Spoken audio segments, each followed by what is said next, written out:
For the sake of argument, let us acknowledge that the author herein has made a plausible effort based on scriptures and ancient considerations concerning the period of the return and judgment of the Christ. But the question remains, who is this Christ? Is it Jesus or another to come? Well, let's get some more information on Christ or the Lord. In the book of Exodus, chapter 15, verse 3, it reads, "The Lord is a man of war. The Lord is his name." In Isaiah chapter 42, verse 13, we have, "The Lord shall go forth as a mighty man. He shall stir up jealousy like a man of war. He shall cry, yea, roar. He shall prevail against his enemies." Here the book of Exodus and the prophet Isaiah tell us that the Lord or Christ is a man of war. As noted at the beginning of this video, we learned that the Christ to return will crush and kill the wicked, so much so that Christ's raiment is soaked red in their blood. Is that right? Okay, let's look a little deeper. In ancient times, the planet Mars in our solar system was known as the god of war. This was the common reference made by the Romans to the planet Mars. Mars is commonly called the red planet. Given these characteristics, the planet Mars serves as a sign for Christ, the Lord, who is coming to crush and kill the wicked and literally spill their blood according to Scripture. Let us revisit one key verse in the book of Revelation concerning Christ.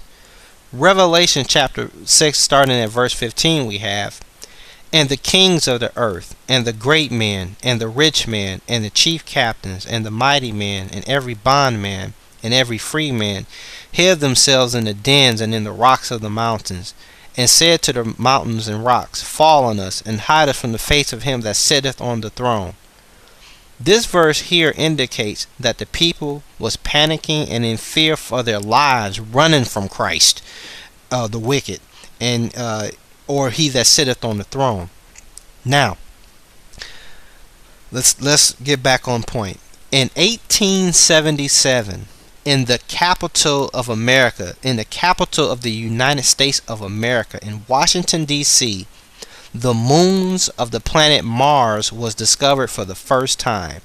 These moons were called Deimos and Phobos.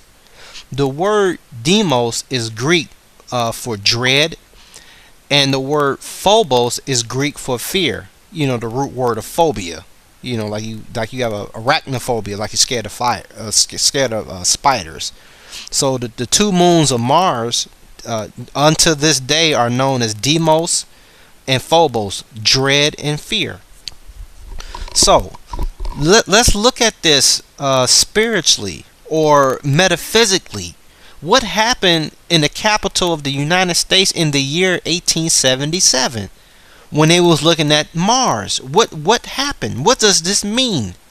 The United States was told by her own scientists in the spiritual sense when they was looking at Mars and looking at these two moons.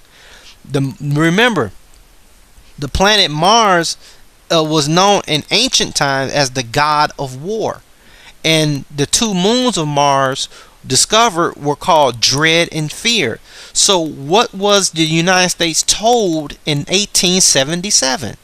They were told that God or the man of war comes with fear and dread, just as indicated in Isaiah chapter 8 verse 13 about the Lord when he comes.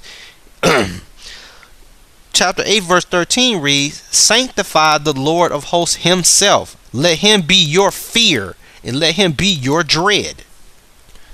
And remember, we have just read that the Lord is a man of war, and it says let him be your fear and let him be your dread.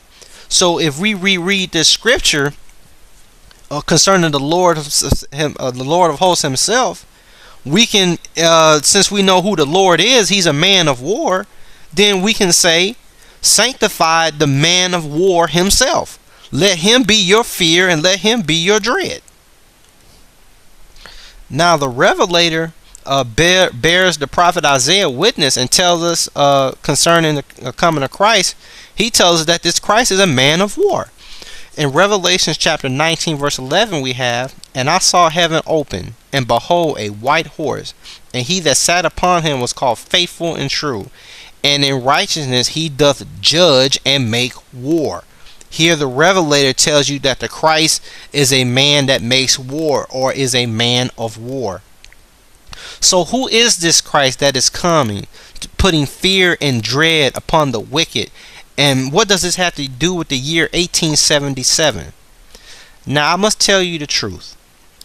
Jesus of 2,000 years ago, according to all the evidence that we have seen, is not the Christ that is coming to crush and kill the wicked. How could he be anyway? You were taught in church that were you taught in church that Jesus was coming back to kill a lot of people at the end of the world, so much so that his clothes will be soaked in blood? I was not taught this in church, and neither were you.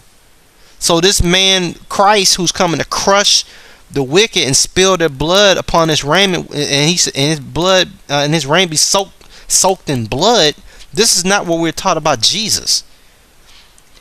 Christ is another man altogether. Christ is a man of war, and he's coming for blood.